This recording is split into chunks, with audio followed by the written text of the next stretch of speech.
What's going on, everybody? A little early. What's going on, Will B, Simon, Okie J? How are y'all tonight?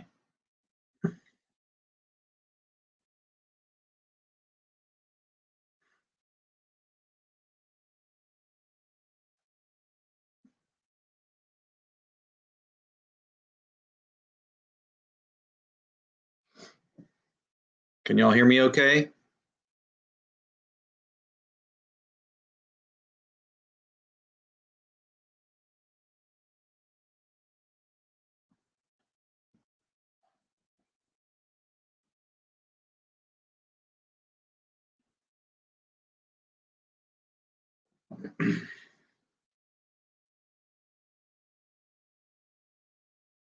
Thanks, Will.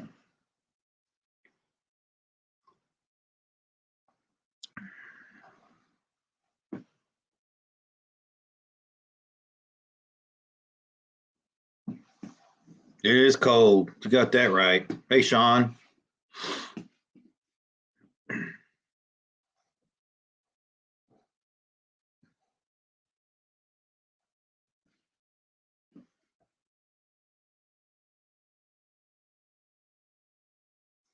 What a crazy day.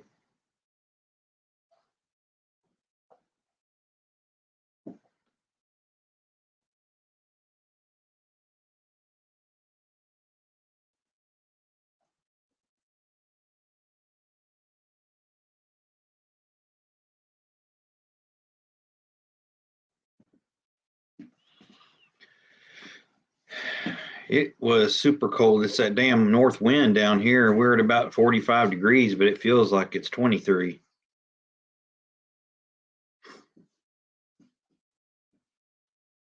And Okie, I'm not going to make it up there for that gun show. There's one down here at Texas Motor Speedway tomorrow that's supposed to be pretty deep. So I'm going to hit that one instead, but I appreciate the offer. Hey, Buzz, how you doing, man? Good to see you. Thanks for coming.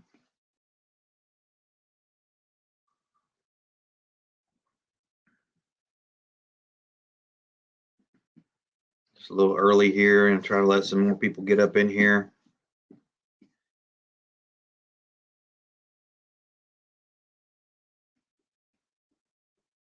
Buzz, I really like your intros, man. You are good at editing, that's for sure. That's a pretty cool intro you got there. I wish I had something like that. I'm not very tech savvy, as most of y'all can probably tell. I'm fairly tame when it comes to the technical stuff here.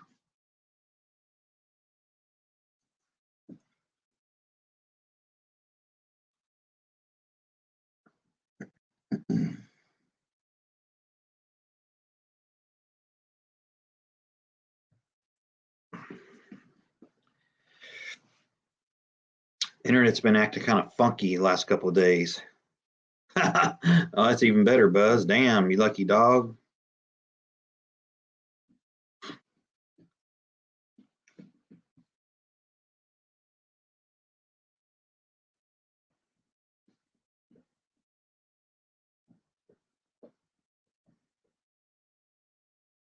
Yeah, everybody's is good at something that works, man. If your wife's good at editing, that's pretty cool stuff. But I just felt obligated to do this video tonight, just because I'm sick and tired of the war on cops. You know, I'm done. I'm done with it.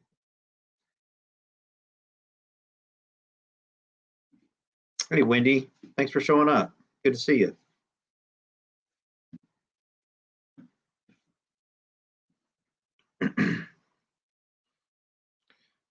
And you know, it's just these.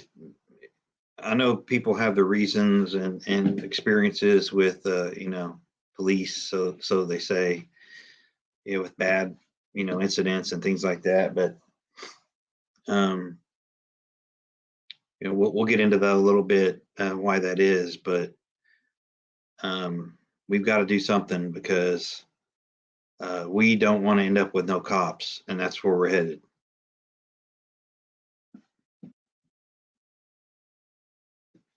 Hey, Simon. Good to see you, man.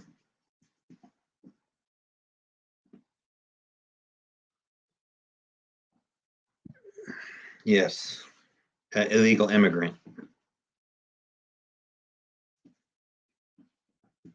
Who had multiple, let's just call it a long rap sheet. Wendy. But I am sick and damn. Yeah, you're right, Buzz.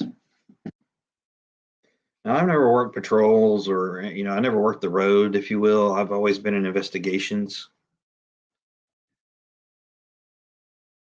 But I know enough about law enforcement, patrols and traffic, that it's a very, very dangerous, very, very dangerous job, especially now.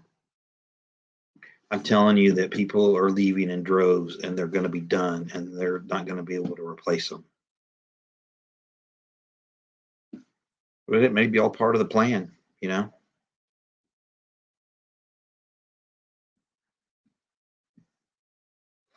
But I am sick and tired of seeing it on the news. And I'm even before this recent before this recent, blow up of dead cops. The string of traffic stops gone wrong is a whole another topic that we may get into tonight. It'll probably get me banned, but that's okay. I'm tired of trying to weave in and out of the rules of the Yankee Tango and be a good sheep, for them and keep this channel going. If they cancel it, they cancel it. That's fine. But the truth's the truth, and it is what it is. And the time for rhetoric and hyperbole is gone, and it needs to be all laid out on the table and tell people how it's getting ready to go down. And downhill it is going to go. Yep, you're right, Simon. I saw that.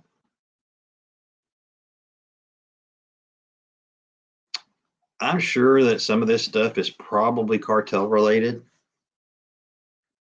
but I don't have any real proof of that other than the fact that a lot of these shootings are by illegal immigrants or people with long rap sheets and illegal immigrants. And it's a damn shame. But I'm glad that y'all showed up tonight. I appreciate it.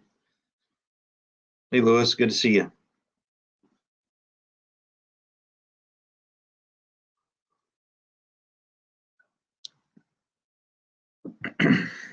You got that right, Will. Well, they're already doing that. Hell, we ain't even got the SHTF. But anyway, well, we've only got 8 in here. I was hoping for more than that. Gave a pretty long, notice for this, but it is what it is. I appreciate you guys and gals that did show up. The whole theme of Back the Blue, it's not a carte blanche back the blue no matter what. Again, I was a member of law enforcement through the United States Army, and it was basically like NCIS, but for the Army CID, Criminal Investigation Division, Felony Investigations Branch for the Army. So I've always my law enforcement days are time and experiences through investigations. Hey, Danny, good to see you, man. I'm glad you finally made it. Yeah, please thumbs up and mods. I think it's just Simon for now. If you wouldn't mind dropping some links, that'd be great.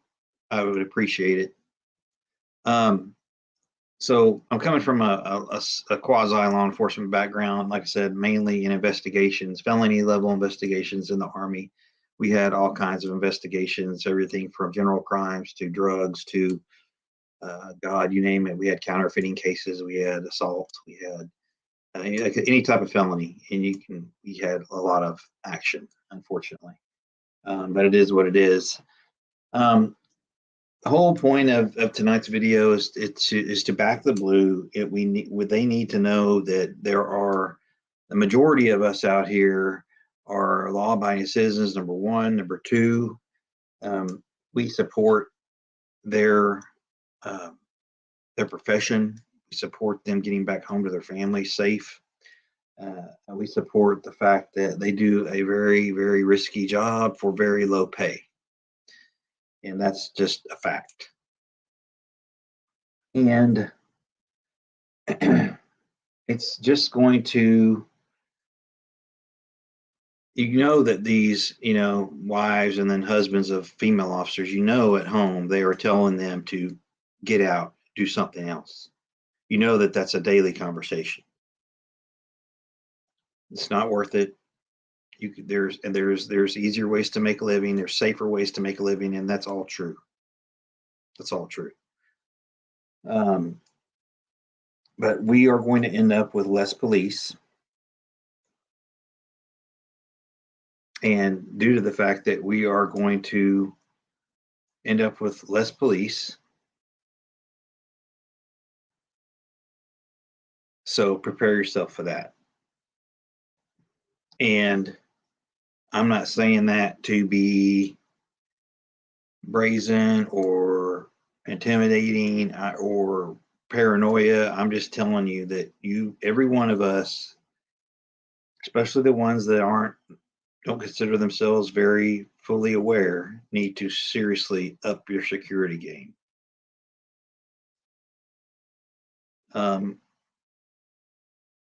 I even find myself getting sloppy sometimes, and I know way better.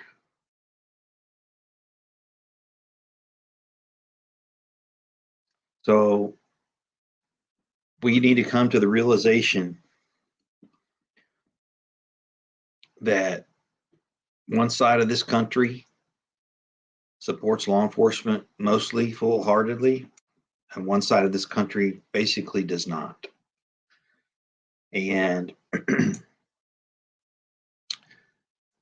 as long as law enforcement is out there doing their job, protecting the Constitution and observing the Bill of Rights, I'm going to always have their back. Now, I'm not excusing crimes or obviously, poor judgment, things like that. What I'm saying is if they're doing the job and they're doing things by the book, I am going to fully support them, and I would expect and hope that you all would too. Exactly, Buzz. Exactly. That's what I'm saying. We need to show them. We need to show them our support.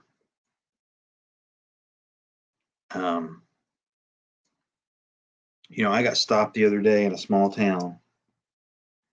I was doing like 7 over, and got pulled over. I pulled off the road, off a side street, got out of the way of the highway, so it was safe. Number one. And number two, I kept my hands on the wheel, and I was very cordial. I asked him what he wanted from me. He told me. I told him I was going to reach in my glove box to get my insurance, which he asked for. And I also was going to reach in my pocket, get my wallet, and show him my driver's license, which he asked for. And I also informed him that I did have my weapon on me, and he was appreciative of that. But even me, being former law enforcement, I know the proper way to handle a traffic stop. Well, so many people out there, for whatever reason, want to have a argument or a pissing match with a police officer on the side of the road when they get stopped. Hey, Camo Patriot, good to see you. And I don't understand why that is. Because when you're pulled over on the highway, you're dealing with a sworn member of law enforcement, which means they're sworn to do things per the Constitution. Now, not that they don't F up sometimes, they do. But generally speaking, I would say more than generally speaking, I would say probably 95% of the time, that may be a little loose.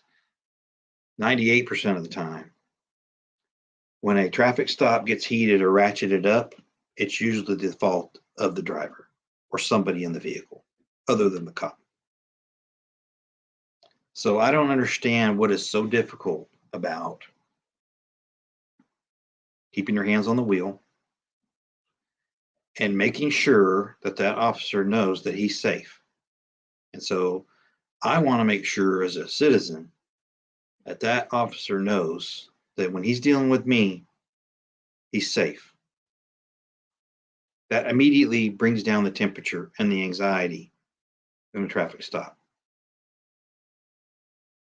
And they don't know who they're dealing with. I mean, they're running the plate, but they don't know who's driving the car. That maybe the plate comes back clean and it's not stolen, and whatever the case may be, they have no indication of the driver because they haven't run the license, driver's license yet. So you got to understand that this officer is going into a position of vulnerability at some point. And so keep your hands on the wheel. If you have children, go to the car and show them how to behave during the traffic stop. Exactly, FSP.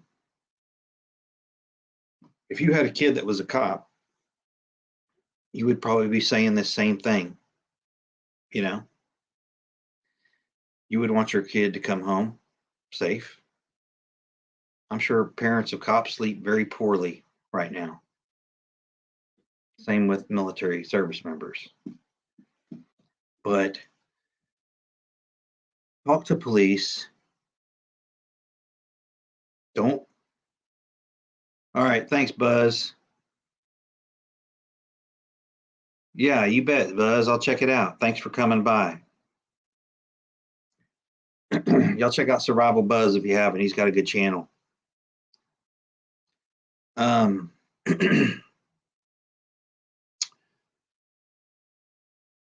Be polite. You know, there's an area where I live that the police sort of congregate in this parking lot. You know, do their paperwork or just listen to the radio or whatever. You know, whatever the case may be. But it's sort of a congregating lot. It's a church parking lot, but it's really big and vast, and they can see 360 all around them. You know, and I'll pull in there and I'll just shoot the stuff with them sometimes. I'll just say, hey, man, appreciate what you're doing. You know, we got your back out here. Don't, you know, keep your head up. You know, we know it's a crappy job, but we got your back. You know, and just, I think that little bit of um, support goes a long way. You know, they're people too, just like us. You know, and, you know, I'm talking about primarily, you know, city and county, you know, law enforcement officers.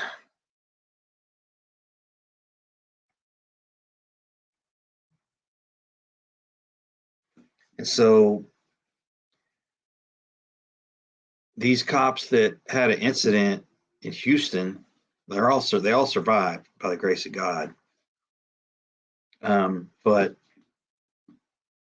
I think that if you see, you know, if you're out and about and you see law enforcement activity in any capacity, I think you need to be aware that it could go south in a hurry, even if if you're just a passerby and not involved at all. When you see law enforcement activity, you know, i.e., red and blue lights, you probably need to up your game a little bit as far as paying attention goes. Because apparently it's open season. I mean, all these liberal bastions of, you know, propping the criminal up, hell, these people are brazen more than they ever were now.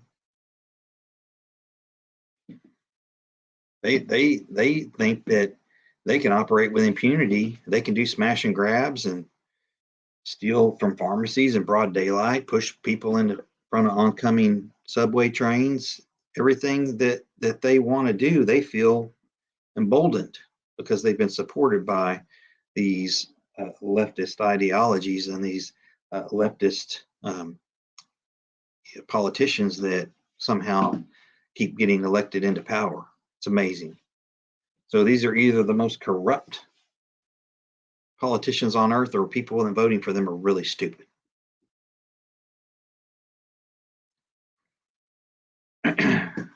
But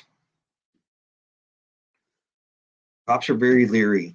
They're on edge. They are going to leave. I'm telling you. If those 3 cops in Houston, if that would have been one officer, that guy's probably dead right now.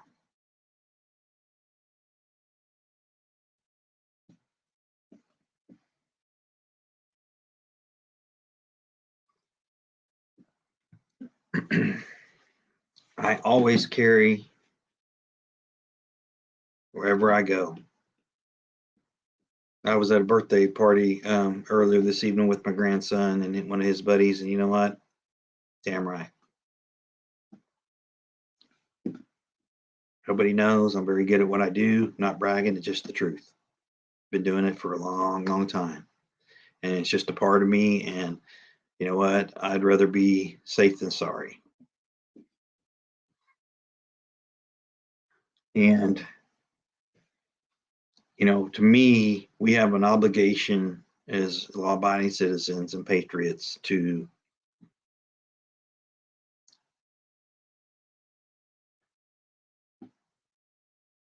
constitutional carry. You're right, Simon. But I still carry concealed unless I'm out at the ranch. I like the idea of carrying concealed. That's just my personal choice. I'm not judging anybody that open carries, but constitutional carry is a good thing. I just personally don't open carry too much, just because I like the element of surprise. But we need to make police feel safe. When we're dealing with police, they're in charge at the moment. In that particular moment that you're stopped, or you're dealing with a member of law enforcement and they're talking to you, or they are, detaining you or asking you questions, hopefully it's legal questioning. But at that moment, they're really in charge. And you just sort of have to, again, ratchet down the rhetoric and the temperature and let them ask their questions. And Simon, come on, man, you should have already been on that, buddy. Yeah, farmer son, that's some law enforcement groups, and they did the same thing in Texas too. But legislature overrode it, and governor signed it.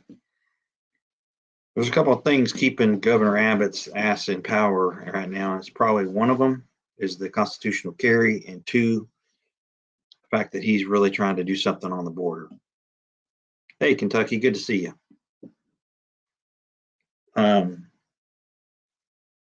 But another thing, we just need to think in terms of safety.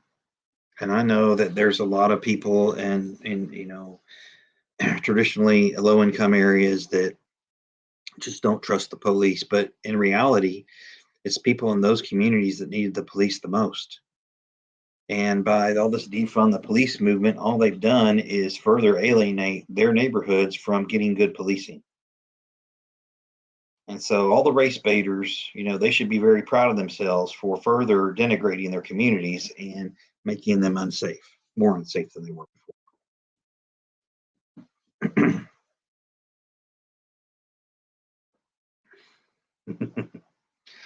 Gotcha, Simon. But we need to think safety. We need to think of our own safety, and we need to think of that officer's safety. Now, it also depends on where you live. In my area, it's really not, in my area of North Texas, I should say, it's really not extreme right now. I mean, you have a-hole citizens that run their mouth and this and that. But for the most part, it's pretty, I would say it's less dangerous here than in a lot of other big city areas, regions. Where you defend yourself matters. Okay. Whatever jurisdiction you're in, and you end up having to defend yourself using deadly force, God forbid it ever happens, but if it does, where you do it matters because of politics. Look at poor Rittenhouse.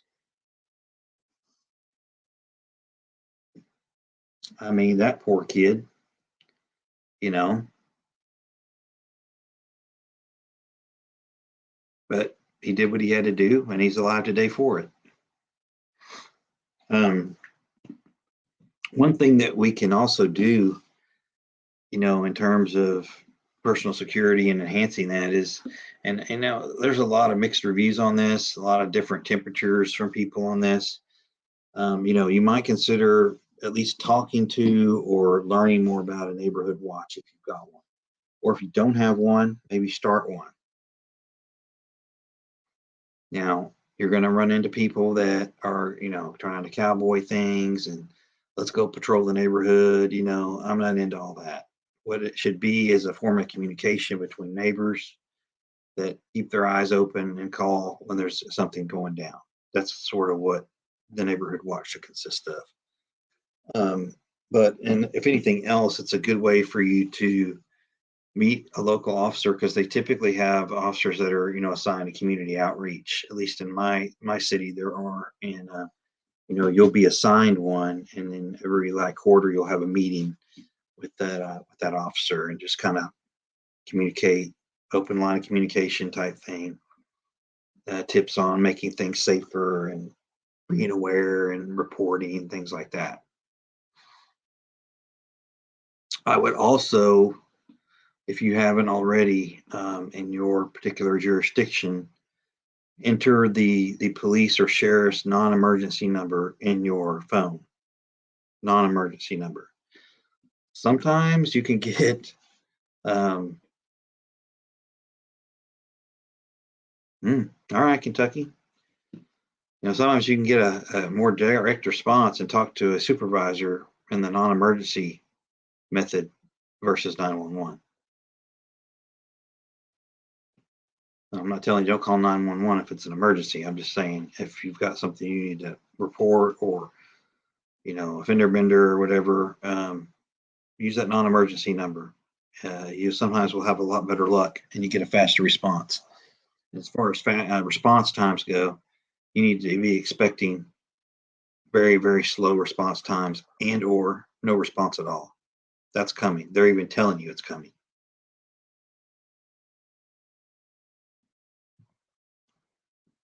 And regarding the,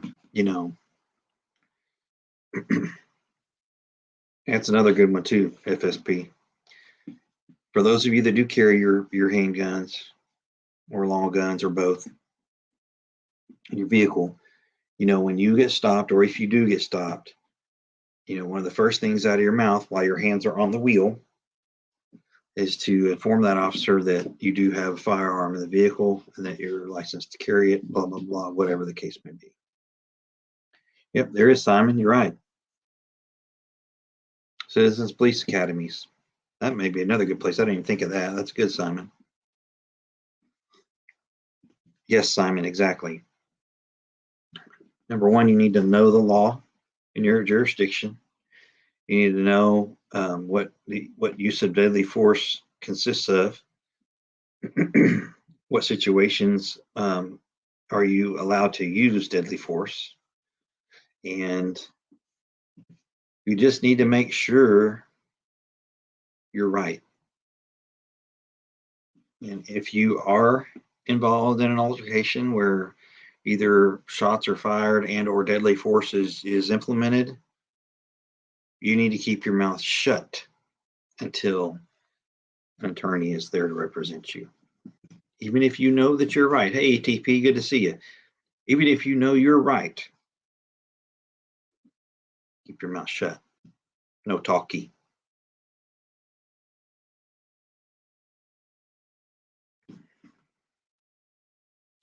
a lot of these USCCW or USCCA, there Texas Law Shield, US Law Shield. There's a lot of insurance programs out there available to gun owners that may be involved in a shooting, where you have coverage for attorney's fees and bail. And I have that myself. And I think that a lot of us, for those of you that don't have that coverage, I think you probably need to consider it. But you can look at USCCA and, Texas, like I said, Texas Law Shield, US Law Shield. Texas Law Shield was one of the first that come out back in the day, and that's just who I've always been with. I think it may be actually US Law Shield now, but anyway, it's I think 12 or 13 bucks a month. I don't even miss it, and it's just there. If you never carry a handgun, you may not want to take the expense on it, but it is what it is.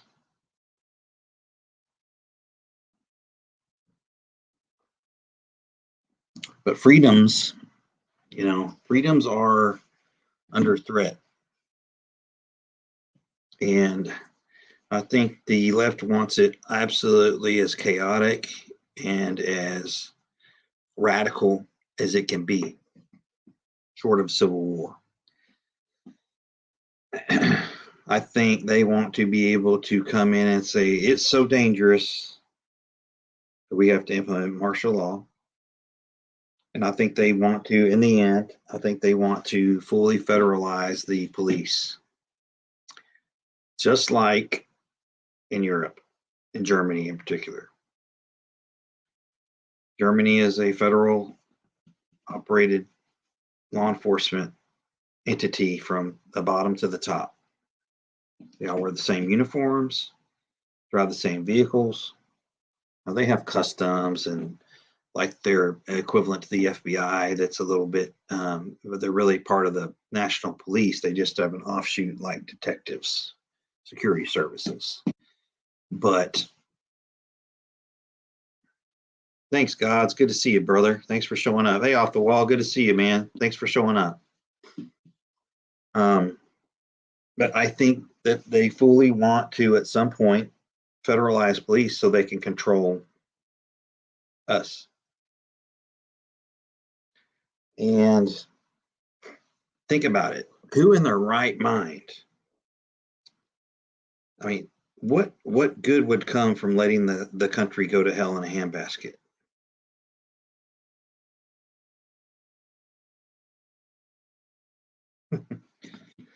Yeah, I mean, I didn't want to go there, Kentucky, but it's a good point.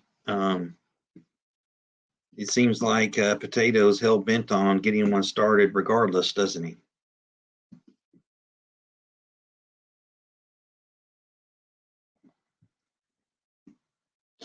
As far as next moves go, I'm sure he's got something up his sleeve, or at least the Politburo does.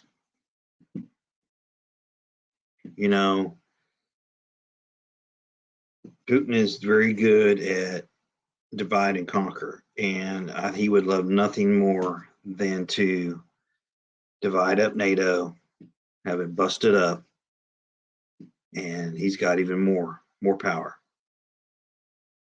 See, he's got Germany by the short hairs and France because of the Nord Stream pipeline. They need the energy, they need the heat, they need natural gas. And so Germany basically has sold out their energy security to Russia. So they're going to be worthless if something breaks out. So I think you are going to see potentially a fracturing of NATO, a splintering of NATO. And I think the ship may have sailed on NATO. It's just not like it was anymore. It's just not. With the technology and the international economy,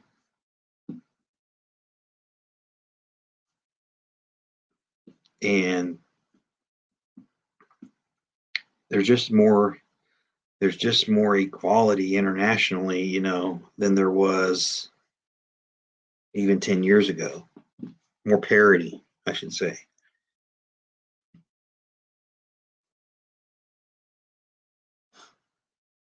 It's very true.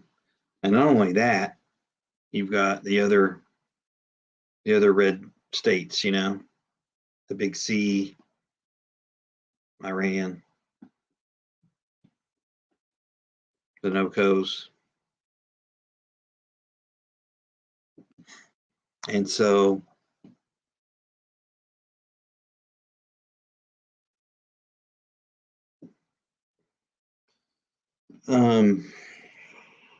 it's just dangerous times.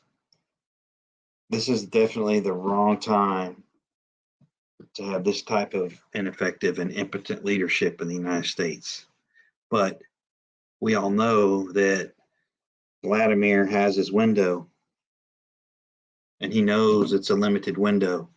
And I think that he's going to extract everything he can while that window is open. And short of an armed, invasion or conflict, which it still could happen. All somebody's got to do is pop off around by accident, and there you go.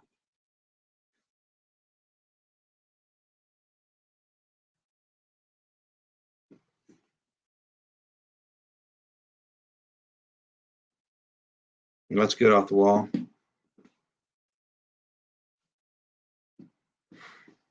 Hey, dragonflies. Good to see you. But I appreciate all that showed up. I was hoping we'd have a few more in here, but it is a Friday night, and I guess I'm not that exciting. But the point of the video is to expect less police. If you have issues in your area, I know a lot of you live out in the boonies and you are used to not relying on police activity anyway. But those of you that are used to seeing police on a moment's notice, you probably need to resign yourself to the fact that that's probably not going to be the case in the very near future, especially if you live in one of these big jurisdictions with a left-leaning city council and mayor. For whatever reason, the left has sold their soul to the underbelly of society and chosen to prop up the criminal and at the expense of the law abiding.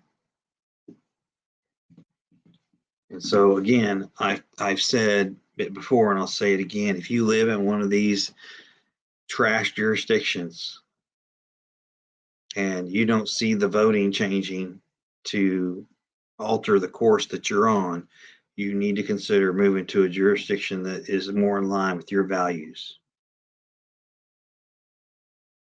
You got that right, Kentucky. You got that right. I get calls all the time from people I know in the business wanting to hire and go out of state and all this,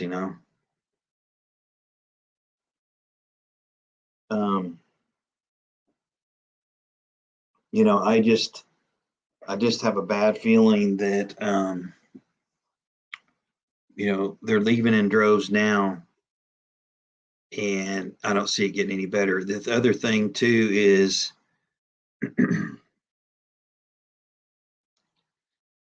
the poorest of the poor need the cops the most.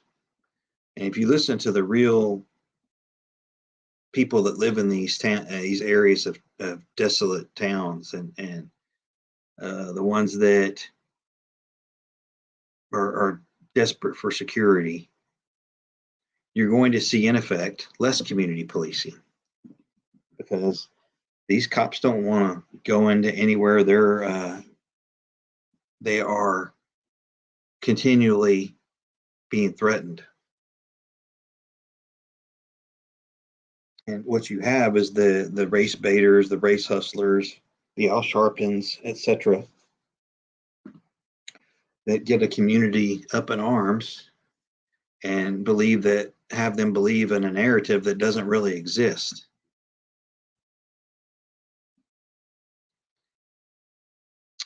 Yeah, Simon, that's true, but you know what? It's not going to change.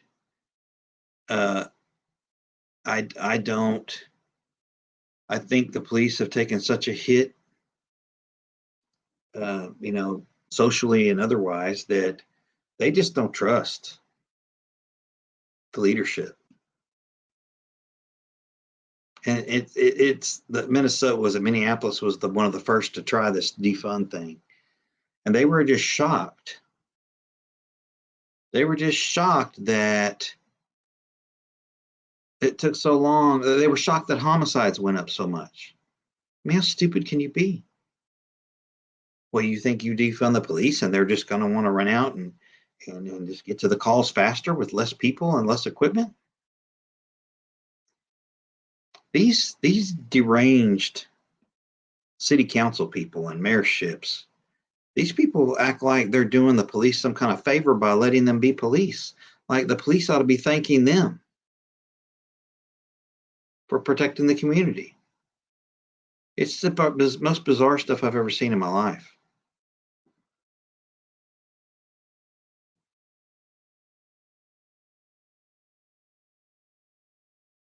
Well, we all know Camo, and then off the wall. I think you're right. I think we have martial law coming, and I think that they purge the brass in certain positions of power to effectively have no pushback on that.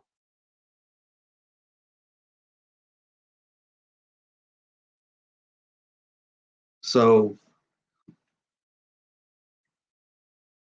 I'm going to say the opposite of what a lot of people say about police. A lot of people say don't talk to them, stay away from them, don't engage them. I'm going to say the opposite. I'm going to say engage them politely, slowly, make sure they can see your hands and talk to them. They're people too, just like us.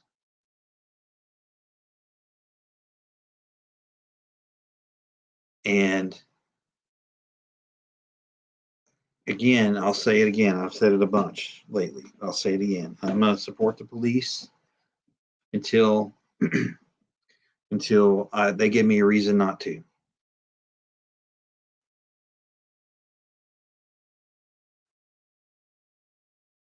They are going to be by reaction standoffish because they want to get home.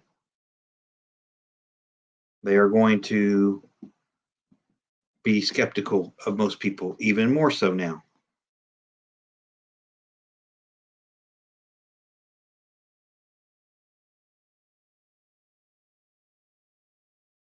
Yep, it's a good point off the wall. I think it's all part of the plan. And I'm not a conspiracy theorist, but these are building blocks, or I should say cornerstones in American freedom, right? Freedom of religion, freedom of speech, freedom to assemble, and so all this stuff they color drop, all this stuff that took place on the 6th, they are going to further use as the bludgeoning tool to attack anyone that might have opposition speech or action against the government. So this is already being engineered. The January 6th is the playbook. It's the playbook to further ostracize anybody that should disagree with the government or the direction or orders of the government or the authority of certain agencies.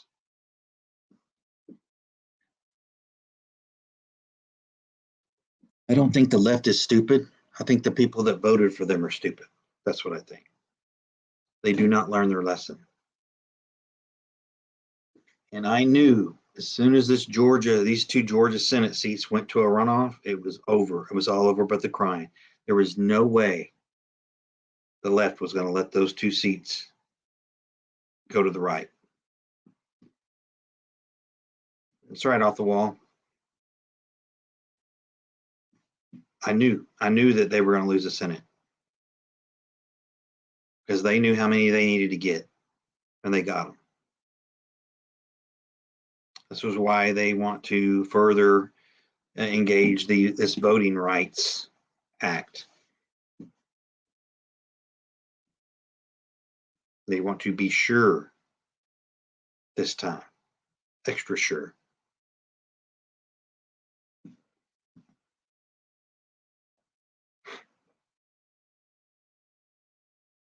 And people, we've talked about it. We talked about it on Battlefield boards and such about, being careful about, how you communicate, who you communicate with.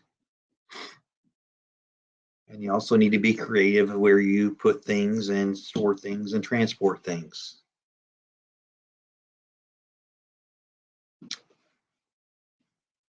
And that's just the way it is. The Fed's controlling elections. Yeah, Simon, that's bad stuff. And I'll say it before, I'll say it again. It doesn't matter who votes. It matters who counts the votes. Yep.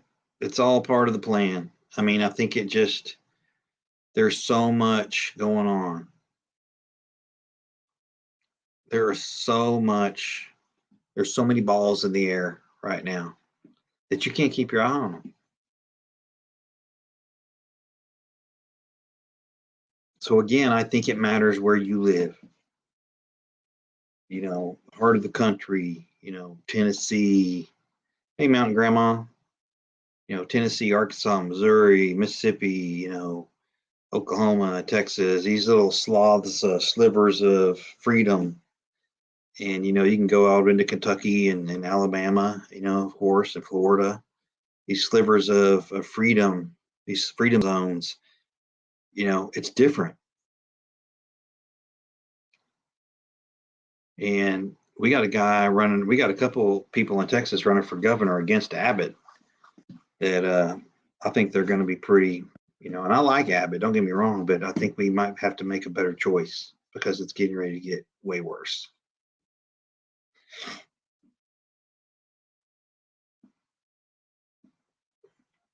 All right, see you off the wall. Check in tomorrow, bud. I'll see you sometime.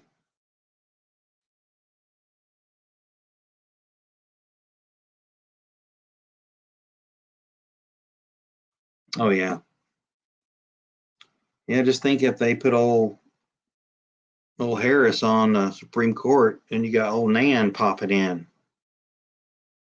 Yeah, that's scary. Think about that scenario.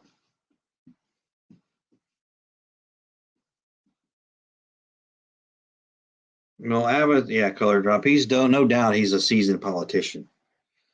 There's no doubt about that. Abbott's going to do what's best for him in his reelection. We know that.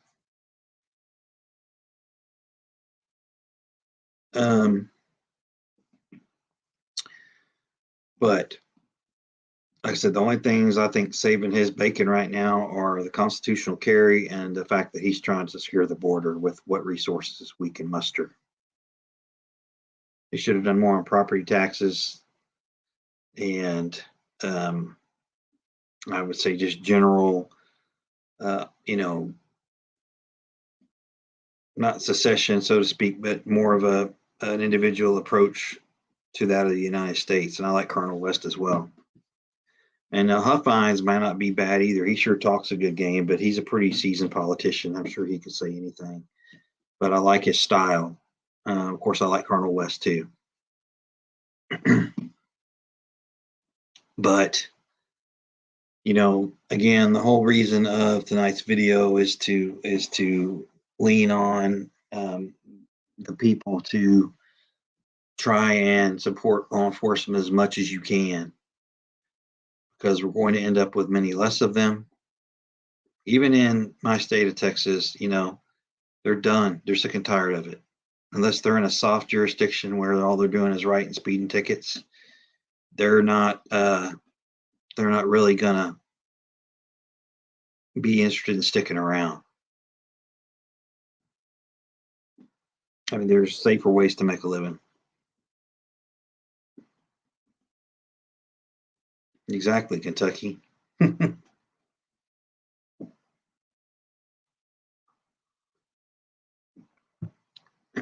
But the war on cops is real, and I wouldn't blame them a bit if they walked. Every one of them. Hey, zombie, good to see you. I wouldn't blame them at all if they walked. If I was wearing a uniform right now, I'd walk. No question about it. You got cops that are 2 or 3 years away from retirement that are walking.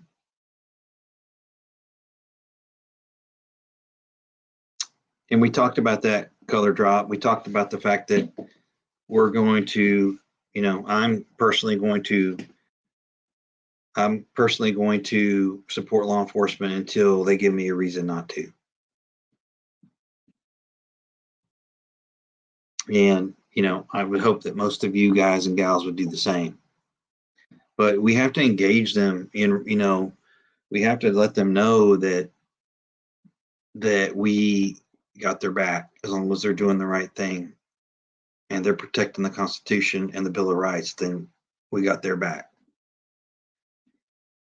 And if I was a police chief or a sheriff, there is no way in hell I'm letting any of my officers go out solo, period. That includes detectives, plainclothes. Not going to happen. I guarantee you, if one of those cops, one of those 3 cops in Houston that underwent that guy's assault, if he was a solo officer, he'd be dead right now. There was 3 of them. He picked the wrong group. But if that cop was solo, he'd probably be dead right now. And I know it may be a taboo topic, but being a former member of law enforcement in the military, I can tell you right now, I have got I've got a piece of body armor that I keep with me all the time too.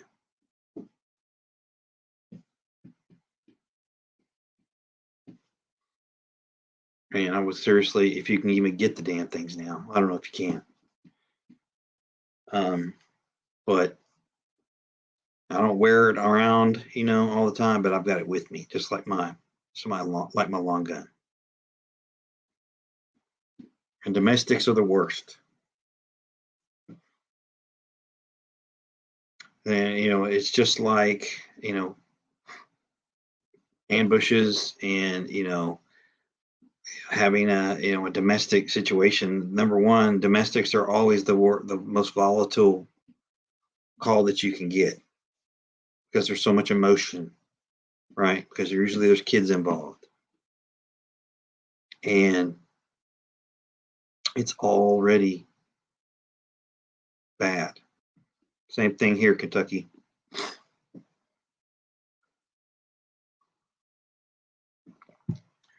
They have these backpacks now that are level 3, I think. And you just pull it over the front. You got a front torso cover, trauma plate. But all right, Barb. Thanks for showing up. You bet. Be safe out there. But I keep, I'm one of these people that I pretty much drive everywhere I go. And I've got my rig outfitted. And if you go way back, you can see I've done a video last year, probably in the spring or summer. I did a video on this vehicle loadout that I have. And if you do it right, it can be done, and it can be done stealthy, where you're not, broadcasting to everybody that walks by what's in there. There's ways that you can properly store and conceal stuff in your vehicle. or your home, that's hidden in plain sight, pretty much. And it doesn't take me but about 30 seconds at the most to get that thing on and be ready to rock and roll from the driver's seat. So I think, like many of you, I like the options.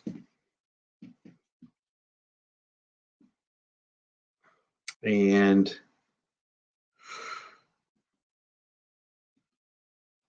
that's right.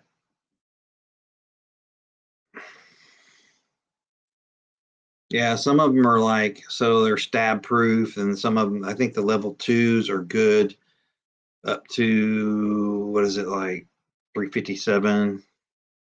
Level threes are good up to 44, I think.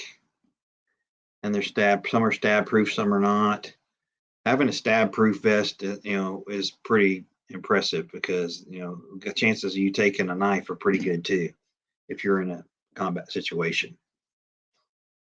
Hey, Bonnie, good to see you.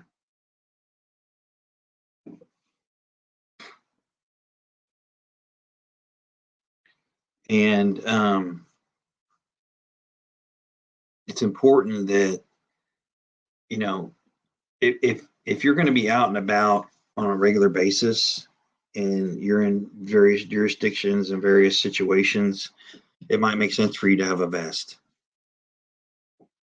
If you're kind of a homebody and never really leave or go anywhere, you might want to consider something different because a good one is expensive.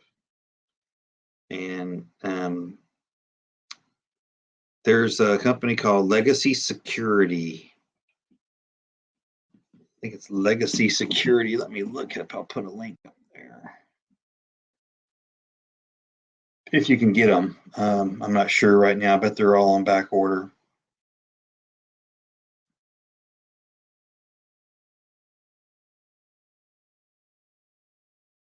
I think it's Legacy Safety and Security, maybe.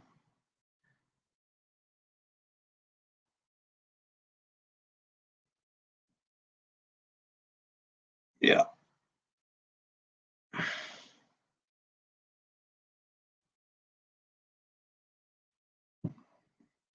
I'll put this on here.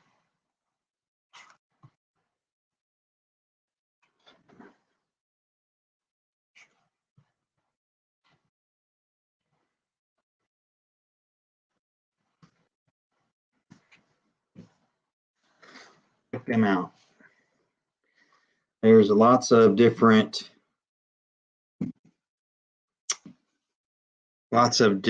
options through this company.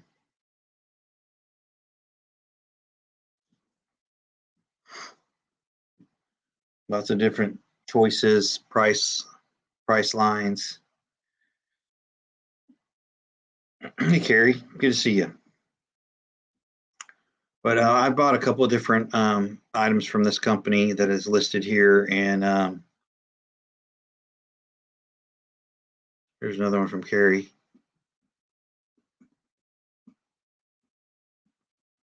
But you might check these people out. They have sometimes they have some refurbished stuff. Didn't fit somebody, they sent it back, something like that. We'll tell you to get, one size larger than you normally wear as far as a shirt goes, just in case it's winter and you need to wear a coat under it, etc. But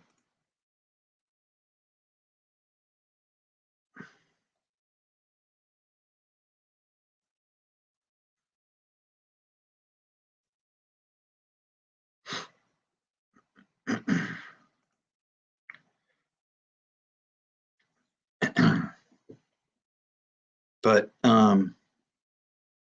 anyway, I just thought I'd share that with you guys and gals. Yeah, that's right. You got to have the trauma plates. And I my latest one that I bought is just kind of a tan, kind of a coyote tan, nothing special. I hit it with some. It's more of the canvas ripstop style vest, and it's got actually the soft armor in it. But um, the fact is that um, I sort of hit it with some different kind of spray paint and sort of kind of urbanized it to where it just kind of blends in with whatever. um, but that's not for everybody. Just throwing that out there. Somebody may or may not be interested in it. Premier Armor. Okay, I never heard of that one.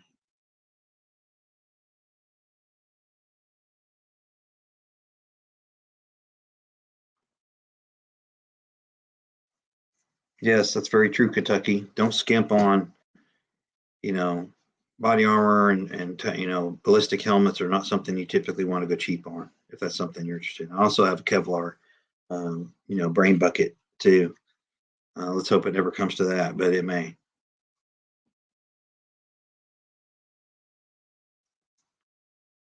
And also be aware of the military surplus stuff. Make sure that you're not buying junk that's imitation.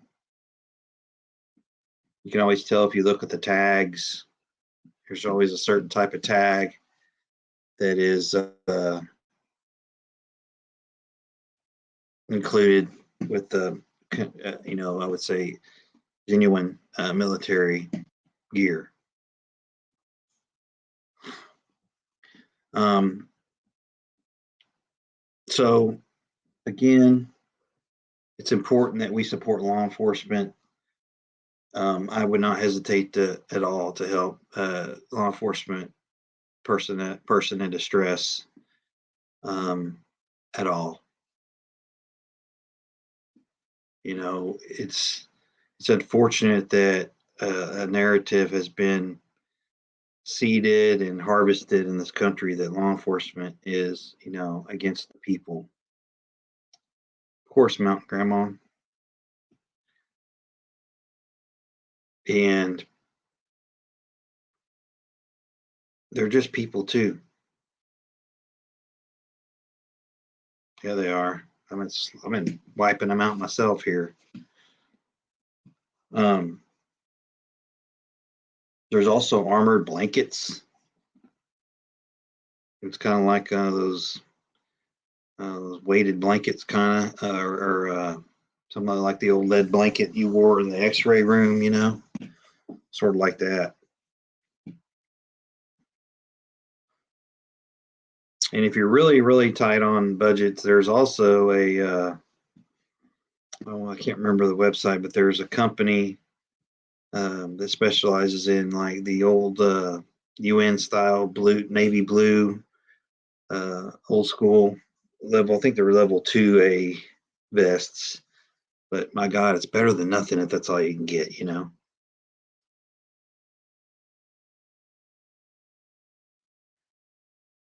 It's good. Again, it's another important fact that you have self-defense measures at your disposal wherever you go. People don't expect going to work or to the mall or to the grocery store of having to pull over and help a law enforcement officer that might be in distress. You sort of just have to have that ability or you don't.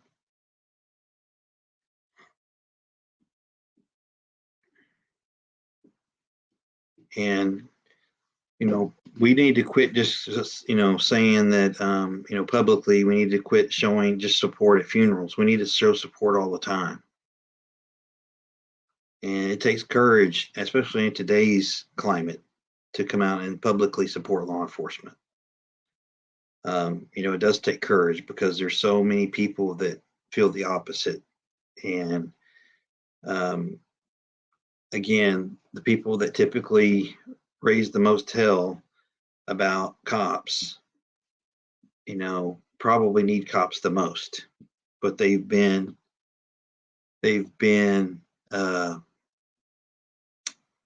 propagandized and or programmed to think that cops want them dead, and that's the biggest bunch of BS I've ever heard in my life.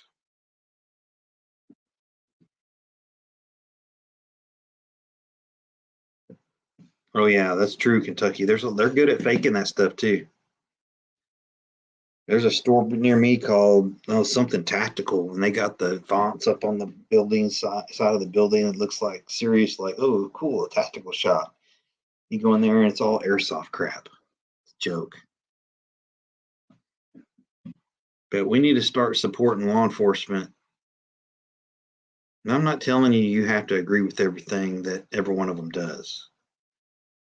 But in your area, trust me, you need them.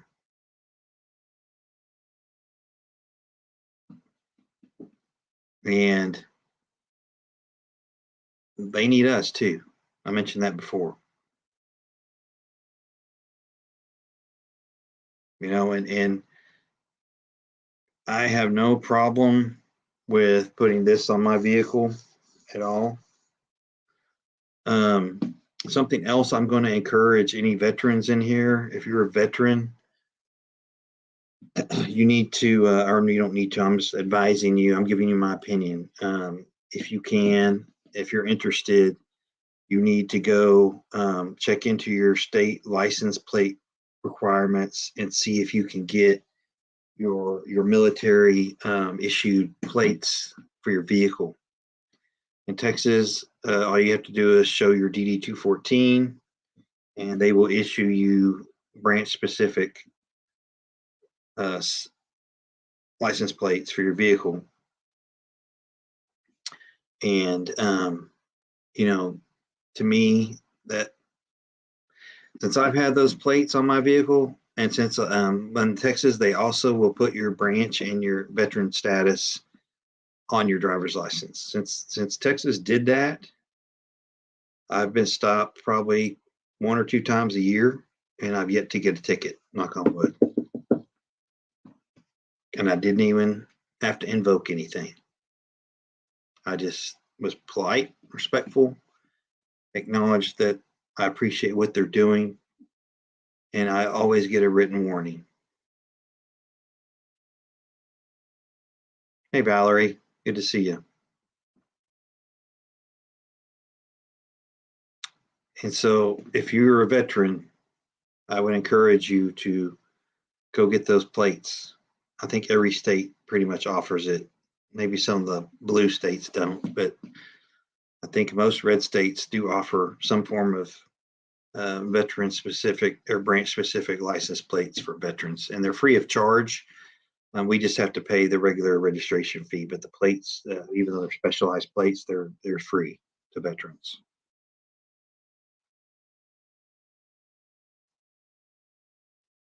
If you don't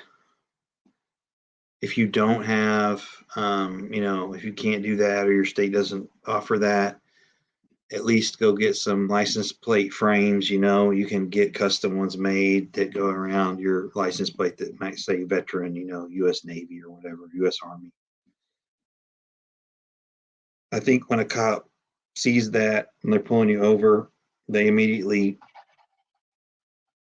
maybe not always, but I think maybe they feel a little sigh of relief for the most part. Of course, you never really know who you got till you get in the driver's, get a look at the driver and passenger. But you got that right, Kentucky. It's coming. It's coming, man. I'm telling you.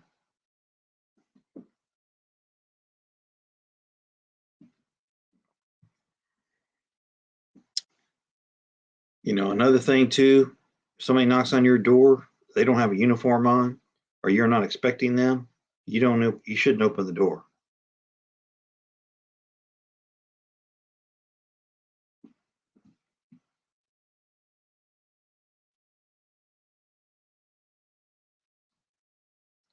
I'm telling you, the left is loving the crime. It's part of the plan. It's part of the plan to gain control of all law enforcement because it's gotten so bad for the safety of the American people. They're going to have to take control of law enforcement at the federal level.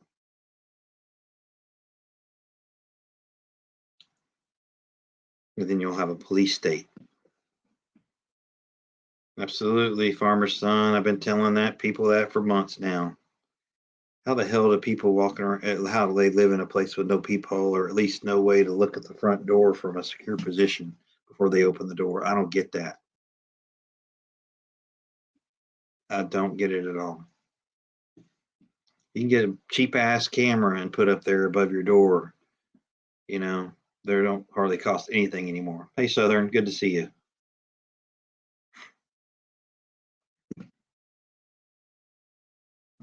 And all you, females out there, single females, you need to be especially careful. I'm sure most of you probably are.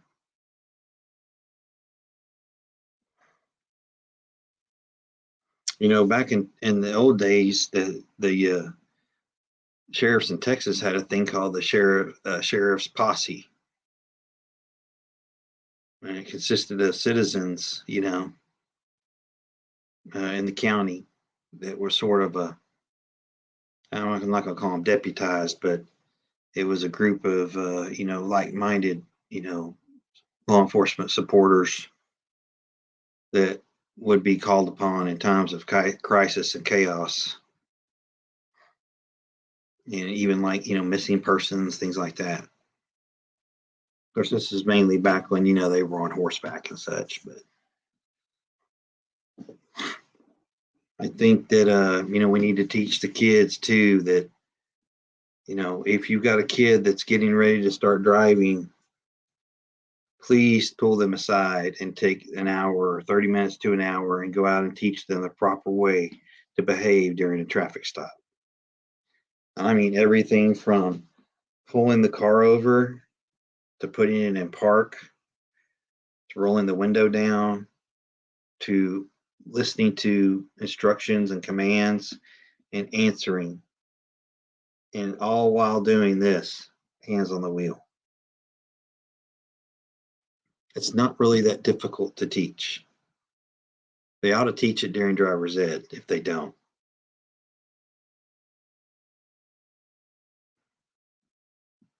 Because the one thing that you need to be trying to do if you've got a stop going on and you're in the one being stopped and pulled over, you're in the driver's seat. Number one, you need to tell your car to calm down and be quiet. And number two, you need to keep your hands on the steering wheel. Yeah, Bonnie, that's right.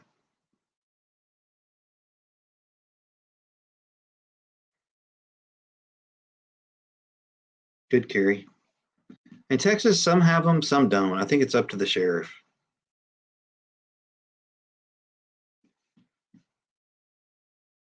Not all sheriffs have them, some do.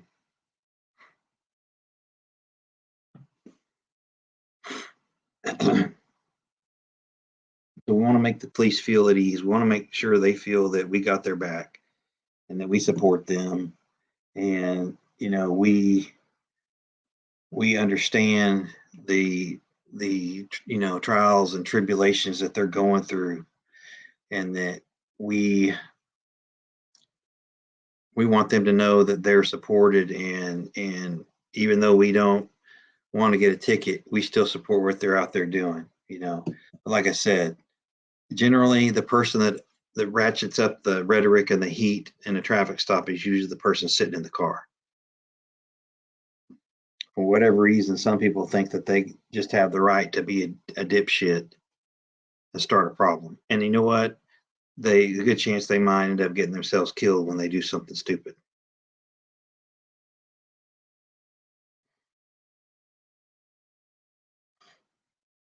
Yeah, especially now, Simon,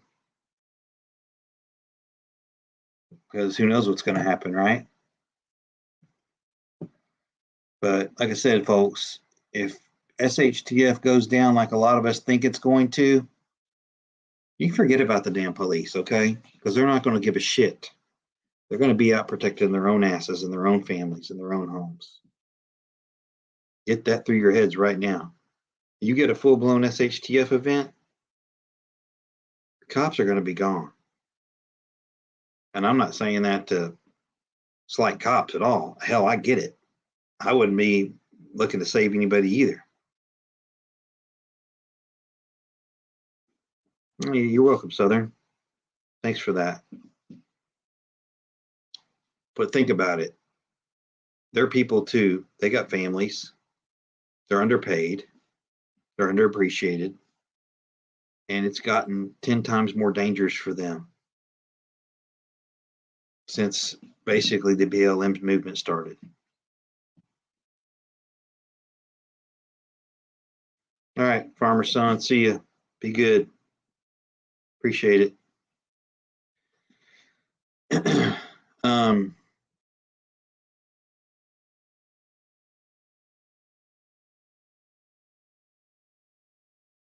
hmm. Some people just are living in fantasy land.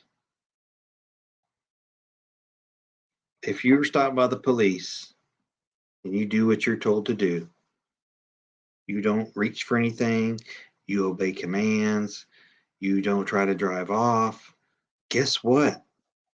Everybody's going home safe. That's how it works. In the old days, when you were at a stop and you put a car in drive and even thought about running it towards an officer, you're dead, period. That's a free shoot.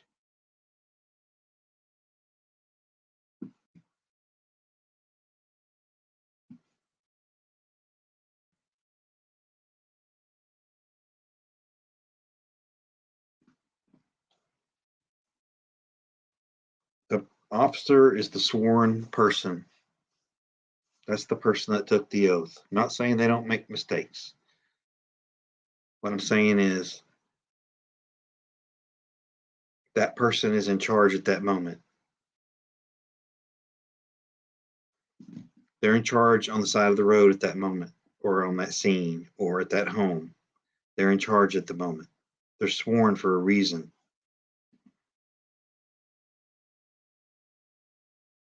So it's best to remain calm,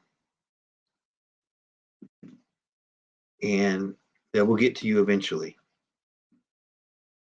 If you need to tell them something, and it's, maybe it's something confidential or whatever, just ask to be pulled to the side and just ratchet down the temperature. You don't need to stoke the flames. And the kids are really, the younger generation seems to be adamant about showing off and being loud and disrespectful unnecessarily.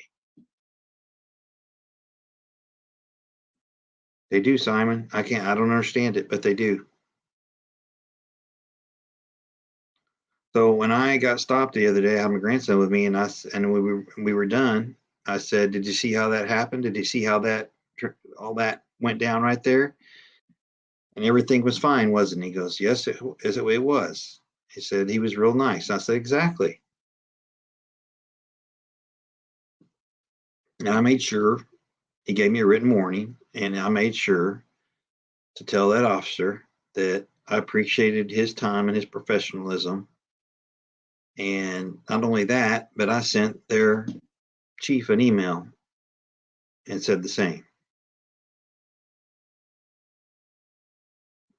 And not only that, but he doesn't know it, but I actually know his supervisor. And of course, I copied him on the email too, but you never know. And to be honest with you, if he would have given me a ticket for 7 over, that's fine. You know what? I get it.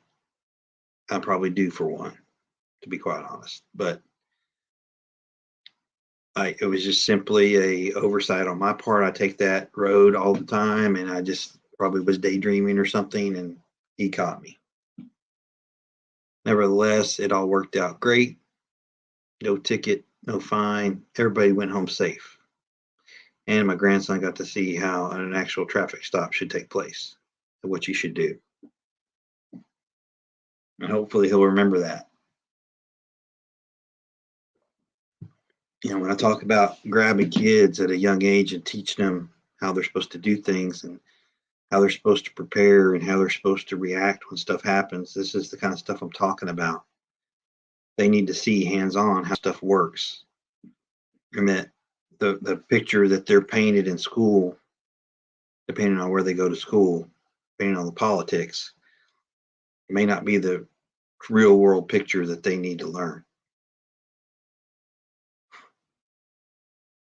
I think that's very important. And it's good if you can have a hands-on, example of that, such as that traffic stop, because they can actually physically witness it. It's not on a YouTube, it's not on a iPad screen or a phone screen. It's real life. Yes, they do struggle. Southern, it's so bad. I'm telling you, it's going to get way worse. I think, honestly, I think that the chances of us getting attacked by our enemies outside of the United States are slim to none. I think that they're perfectly willing to watch and allow this thing to implode internally without firing a shot. That's what I think. And I think there's enough forces at work internally to where that's a plausible outcome.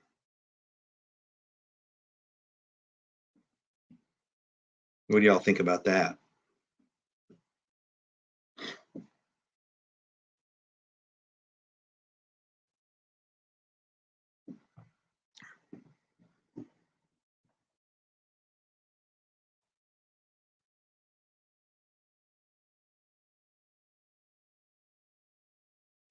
I think that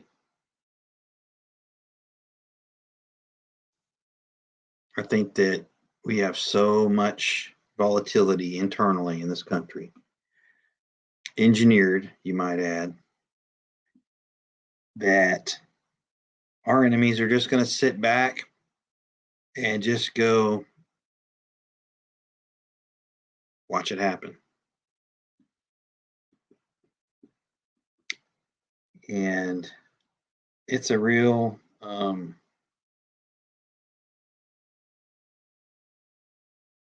shame. But like what Vladimir said recently,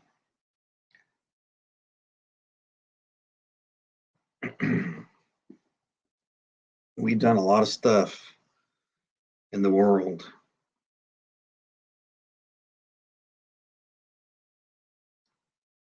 that we initiated, unlawfully internationally, attacks and such. And we've been doing this for a long time. And from what he said his reasoning was for going to the border of Ukraine,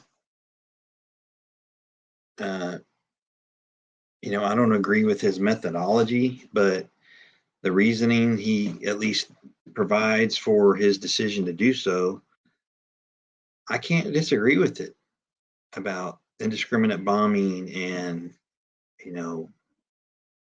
bringing down governments and dirty tricks and such, and that we just seem to like to fight wars and have no recourse, no pushback, and we just indiscriminately go after certain governments and things.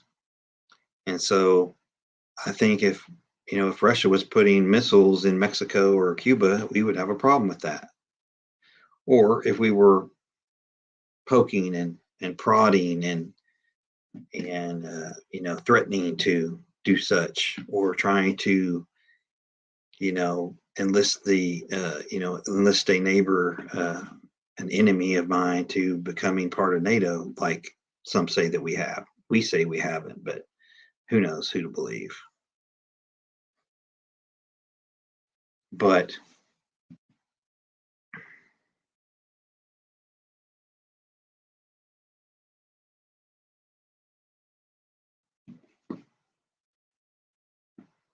well, it's true, Simon. And then also, I think you had the French, Germans, Russians, and Ukrainians had a big meeting this week that we weren't invited to, and it seems like it went real well.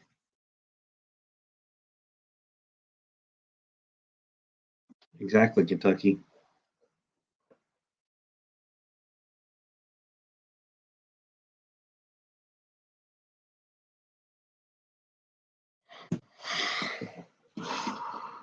But be prepared to handle your business, people.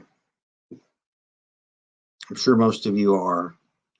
If you're not, um, at least be thinking and have the right mindset to insulate yourself, at least, psychologically, to where you're expecting something to go down and you're not shocked when it does. That could be anything from witnessing a police shooting to a bank robbery to civil war to cyber attack to EMP, who knows? But I think that we've seen enough, incidents and things transpire within the last couple of years that all these examples of things that are truly happening, and I think we need to understand that yes, these things can happen and have happened.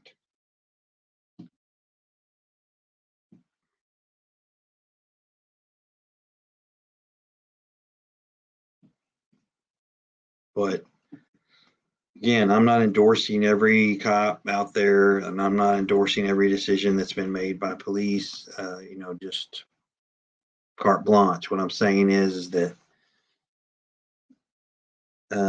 it's getting ready to get way worse than it is now, and it's going to be hanging by a thread. It's not getting better; it's getting worse.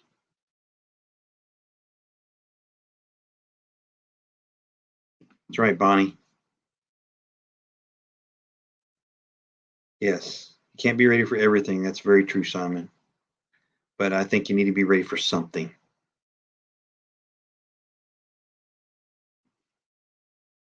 That's right, Kentucky. When I talked about having a plan and a written plan, I'm not talking about writing it down and distributing it to everybody. What I'm talking about is you need to have a plan where everybody understands it in your group, your family, your mag, and what to do, where to go, when. What triggers evacuation? Where do you go?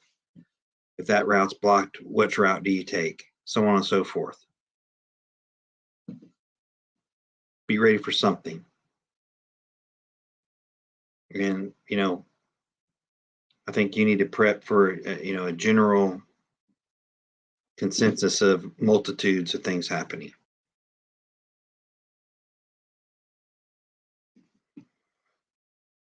But it's the real deal. And again, I'm afraid to say we're going to end up with way less cops, and it's going to be every man and woman for themselves. And you have to walk with a purpose. If you're in public, if you're going to a store, if you're in a parking lot, you better have your eyes open. If you look back at people when they're looking at you, they know you're paying attention. They want soft, unsuspecting targets. That's right, Bonnie.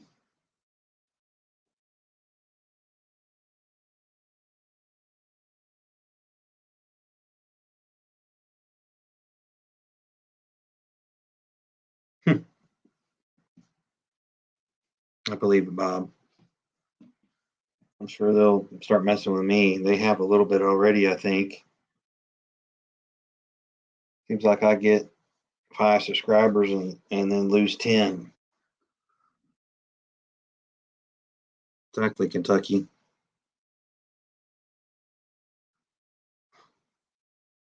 Again, one of my little sayings is we don't get to control the time and place of our incident. It's going to control, or it's going to occur, when it's ready to occur. So bad luck, bad timing, wrong place, wrong time. It happens every day.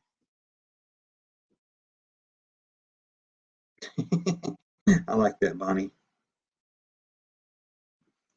I actually have a Rumble account, Bob. I just never got on it because I've really had not too many issues on YouTube, but I might consider it. Hey, yeah, women have all the cool stuff when it comes to firearms. They have the cool purse, holster purses, and hell, if you have one of those little Browning holster purses, you can just stick your hand in the purse and pull the trigger. You don't have to pull the damn thing out. Just put your hand in the, it's like a saddlebag almost. You put your hand in there and feel the trigger, just point in the right direction. Hell, you can shoot from the hip.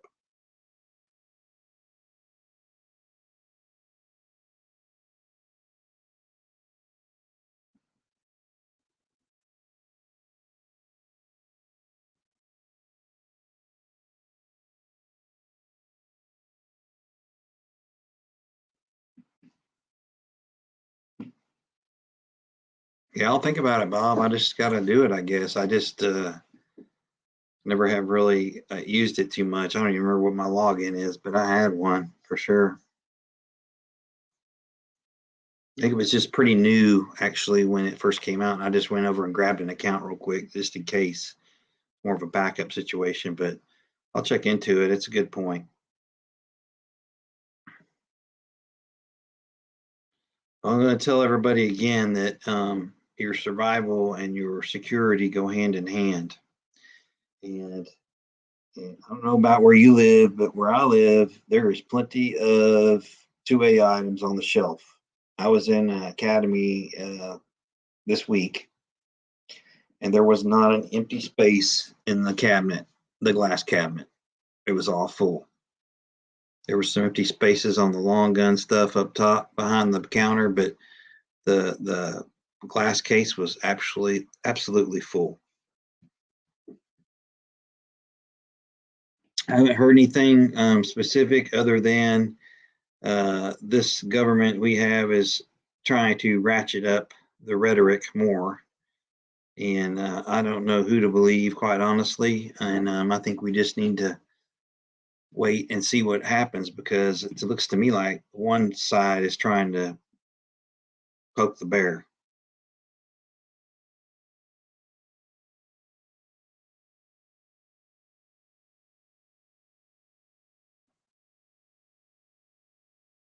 You definitely have to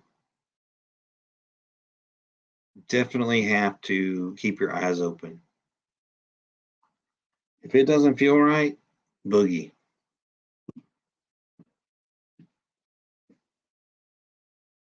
Use your instincts.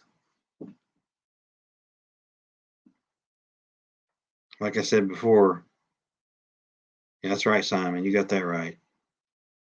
Um, this isn't fantasy land. This isn't a movie. This is really happening. And this food shortage thing, you want to go down that rabbit hole, it's starting to rear its ugly head in my neck of the woods. Not so far, really. It's starting to show up, though. Fuel's going up. If you don't have gas cans, you can still get them. And when I say gas cans, I'm talking about like the 5-gallon ones, not the little lawnmower 1-gallon cans.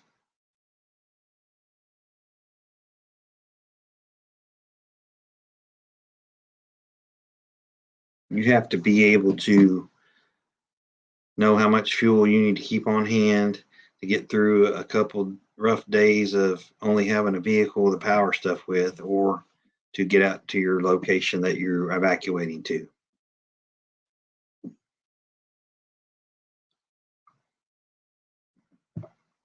Anyway, if any of you have law enforcement members in your family or first responders, you need to tell them you appreciate them. Or if you know somebody that knows somebody, don't be afraid to reach out to them and tell them you're praying for them, and that we're not all like that out here. A lot of us have your back, and maybe we can keep some of them around. I choose to make my home a safe space for first responders. And I have one of these flags right here in my front window to show them that. It might be okay. You want a wrench? I'll hook you up. Sure. Um, but I think it's important that you know, it might help in a in a chaotic situation or a moment of emergency, to have something displayed on your rear window or your bumper of your vehicle, or maybe a door or the window of your home. You can get these anywhere. You can get them at Wally World in the automotive section. Hey, Simon. Welcome back. Night, Bonnie. See you.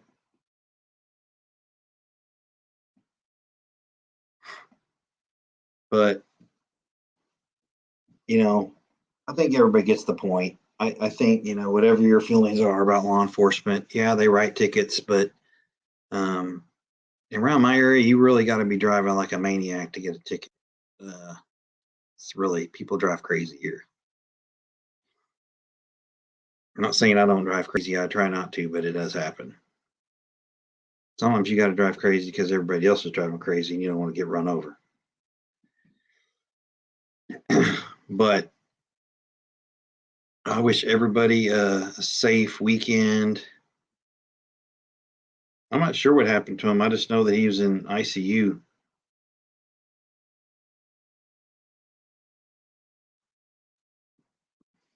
But please like and share, press the thumbs up button if you haven't yet.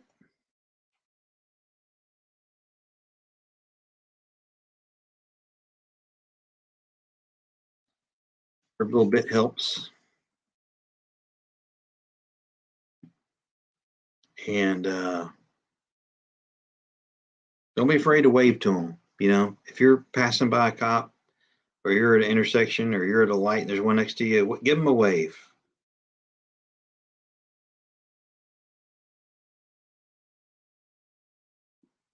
Give them a wave, and let them know you're being considerate, of them, and that we got their back until there's a reason not to, and that only reason that would be is because of something they're doing illegal.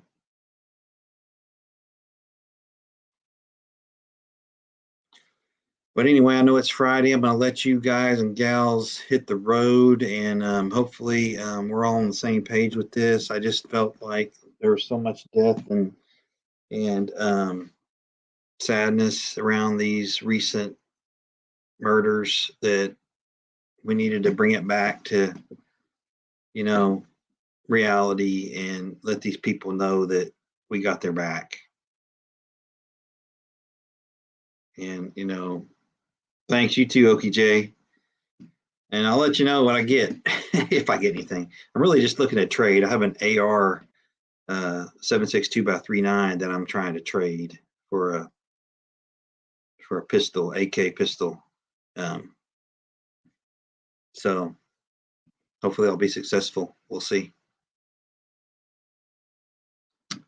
So anyway, I appreciate y'all coming on and short notice like it is, and all that. I'll see if I can't get you a wrench there, Southern, and go from there. But I appreciate you guys and gals.